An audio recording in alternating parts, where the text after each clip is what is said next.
Channel মুক্তার সাইজি। প্রিয় দরদিগণ, প্রথমেই পবিত্র কোরআন সম্পর্কে কিছু আলোচনা করা যাক। পবিত্র কোরআন মহা মূল্যবান একটি কিতাব। এই পবিত্র কোরআন যারা মানে না, তারা আল্লাহকে মানে না, তারা নবীকে মানে না।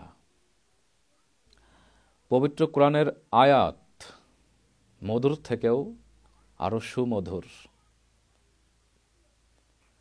এই পবিত্র কোরআনের আয়াতকে যদি আমরা মনে করি যে খুব সহজ ভাষায় আল্লাহ পাক প্রকাশ করেছেন, আমাদের এই ধারণাটা সম্পূর্ণ ভুল।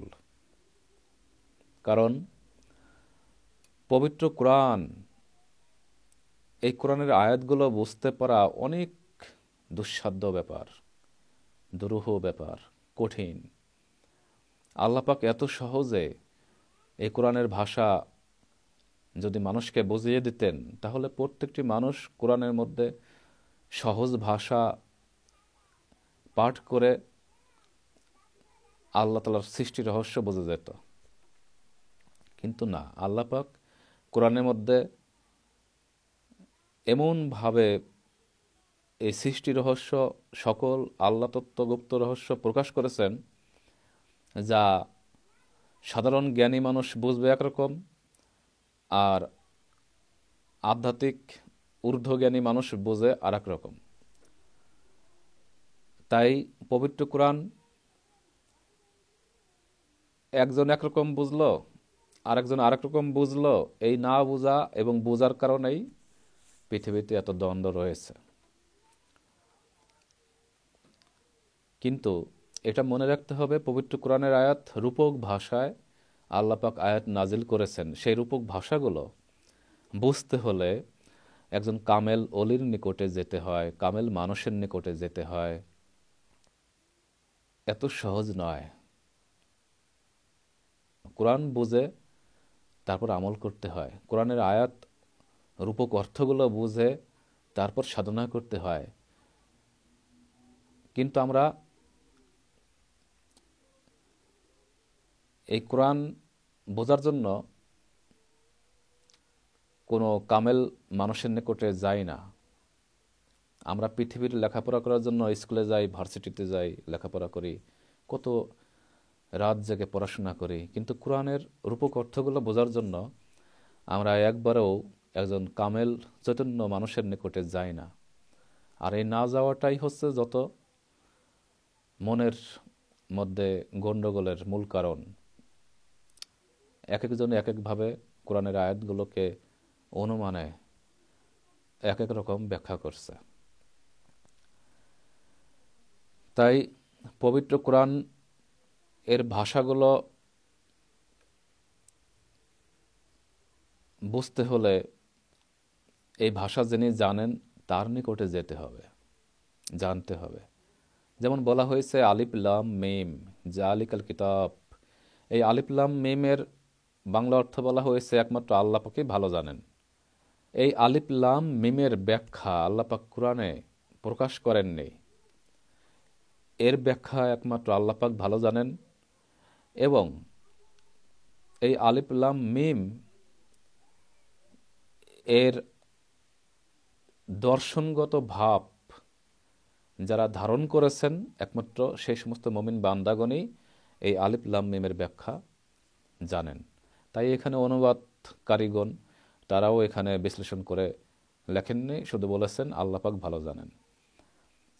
যাই হোক, পবিত্র কোরআনের প্রত্যেকটি অক্ষর, আয়াত, এর রূপক অর্থগুলো জানতে হবে, বুঝতে হবে, তারপর আমল করতে হবে। সাজিরা বৃক্ষ এর আধ্যাত্মিক রূপক অর্থ হচ্ছে মানব দেহ। এই মানব দেহটাই হচ্ছে সাজিরা বৃক্ষ। আবার এই মানব দেহটাই হচ্ছে জাক্কুম বৃক্ষ।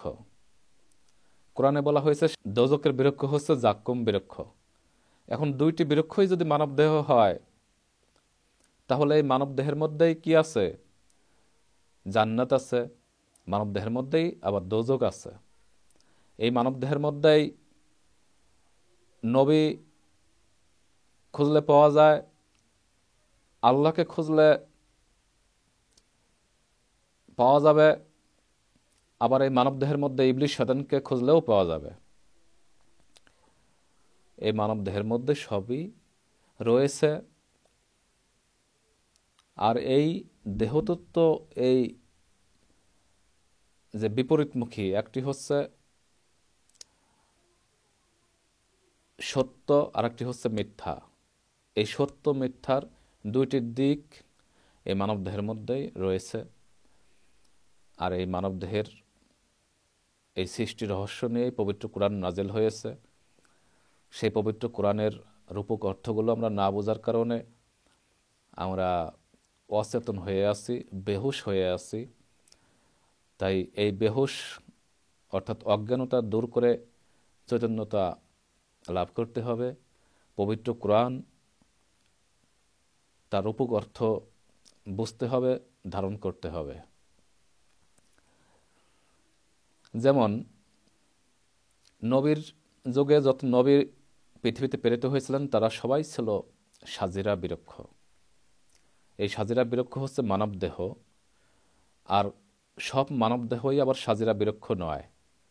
যেমন নবীর যুগে নবীগণ ছিলেন সাজিরা বিরক্ষ, বিলাইতের যুগে অলিয়া উলিয়াগণ হচ্ছে সাজিরা বিরক্ষ। এই সাজিরা বিরক্ষ হচ্ছে শান্তির স্থান। এই শান্তির স্থানে যারা আশ্রয় নেয় তারাও শান্তি পায়। তাই নবীগণ ছিলেন সাজিরা বিরক্ষ, বর্তমানে অলিয়া উলিয়াগণ হচ্ছেন সাজিরা বিরক্ষ। আর নবীর যুগে ফেরাউন কাফের যারা ছিল তারা ছিল জাক্কুম বিরক্ষ। আর বিলাইতের যুগে যারা বর্তমানে আল্লাহ ও নবী বিরোধী তারাও হচ্ছে জাক্কুম বিরক্ষ। তাই এই একই মানবদেহ, দেখতে একই রকম মানবদেহ, দেহের মধ্যে সবই কলকাঠি একই হলেও এই মানবদেহ সব মানবদেহ এক নয়। একটি মানবদেহ মমিন, আর একটি মানবদেহ হচ্ছে কি মুনাফিক। তাই জাক্কুম বৃক্ষ বর্তমানেও আছে, যারা আল্লাহ তাআলার হুকুম মানে না, পাপিষ্ঠ, আল্লাহ যা বলেছেন তার অবাধ্য, অন্যায় পথে চলে, কুপথে চলে, পাপ কাজে লিপ্ত। তারা যে মানবদেহ আকার নিয়ে বসবাস করছেন তারা হচ্ছেন জাক্কুম বৃক্ষের ন্যায়। আর যে সমস্ত মানবদেহ আকার নিয়ে যারা আল্লাহ তাআলার ইবাদতে মত্ত হয়ে আল্লাহকে লাভ করেছেন, মমিন হতে পেরেছেন, অলিয়া উলিয়া হতে পেরেছেন, তারা হচ্ছে সাজিরা বৃক্ষের ন্যায়। তাই সুফিবাদ আধ্যাত্মিক জগতে বলা হয় যে গুরু পরস্পরা বংশধারা, অর্থাৎ নবীর পর থেকে যারা অলিয়া উলিয়া বংশধারা বর্তমানে বৃক্ষের ন্যায় শাখা প্রশাখা বর্তমান পর্যন্ত এসেছে, সেই গুরু পরস্পরা ধারাকে বলা হয় সাজিরা নামা, যাকে সহজ ভাষায় বাংলায় বলা হয় সিজরা নামা। এই সিজরা নামা সাজিরা বৃক্ষ থেকে এসেছে। তাই এক কথায় সাজিরা বৃক্ষ হচ্ছে আপন গুরু, আপন মুর্শিদ রূপে আল্লাহর বন্ধু, আল্লাহ তাআলার ওলি, তারাই হচ্ছে সাজিরা বৃক্ষ। আর পাপিষ্ঠ মানুষ যারা নবী রাসূল বিরোধী, আল্লাহ বিরোধী, তারা হচ্ছে জাক্কুম বৃক্ষের ন্যায়, অর্থাৎ দোজকের বৃক্ষ। এই দুনিয়ার মধ্যে যত বৃক্ষ আছে দেখুন, সেই বৃক্ষের মাথা হচ্ছে নিচে, আর শাখা প্রশাখা হচ্ছে উপর দিকে। পৃথিবীতে মানুষ আসার পর যখন দাঁড়ানো শেখে তখন তার মাথা চলে যায় উপর দিকে, হাত পা চলে যায় নিচের দিকে। অথচ বৃক্ষ তারা কিন্তু মাথা নিচের দিকেই রাখে, হাত পা উপরের দিকে রাখে, শাখা প্রশাখা উপরের দিকেই রাখে। এর ব্যাপক অর্থ রয়েছে, অনেক আধ্যাত্মিক ভাব জগৎ থেকে এর অনেক রহস্য আছে। দেখুন, কোনো মানুষের কাছে যদি কেউ অন্যায় করে তার মাথায় হাত দিলে সে মাফ করে না, পায়ে হাত দিলে মাফ করে। আবার এই মানুষের পা দিয়ে যদি কাউকে লাথি মারে, সেই মানুষটি চরমভাবে সে মনে কষ্ট পায়, এবং সে যদি অভিশাপ করে অভিশাপও লেগে যায়। তাই একই পা দ্বারা কেউ অভিশপ্ত হয়, আবার একই পা ধরে কেউ আশীর্বাদ পায়, মুক্তি পায়, ভালোবাসা পায়, মাপ পায়। তো এগুলো আধ্যাত্মিক অর্থগুলো বুঝতে হলে অনেক আধ্যাত্মিক জ্ঞান অর্জন করতে হয়, জানতে হয়, বুঝতে হয়। যাই হোক, ছোট্ট একটি কথা বলে রেখে দেব, তা হলো খুব সহজে যদি কেউ আল্লাহকে লাভ করে, আল্লাহকে পেয়ে যায়, তাহলে তার মধ্যে আর আল্লাহর মধ্যে ভালোবাসাটা মনে হয় অনেক কম থাকে। আর যারা কঠোর সাধনার মাধ্যমে আল্লাহকে পায়, তাদের মধ্যে সেই বান্দার সাথে আল্লাহর সাথে বান্দার তখন ভালোবাসার ভাবটা অধিক থাকে। দেখুন, কোনো মানুষ যদি জন্ম থেকে মৃত্যু পর্যন্ত কোনো পাপ কাজে লিপ্ত না হয়, সে নিষ্পাপ ব্যক্তি, সে মনে করে যে আমি নিশ্চিত আমি আল্লাহ আমার। তখন আল্লাহর সাথে তার ভালোবাসাটা, ভাবটা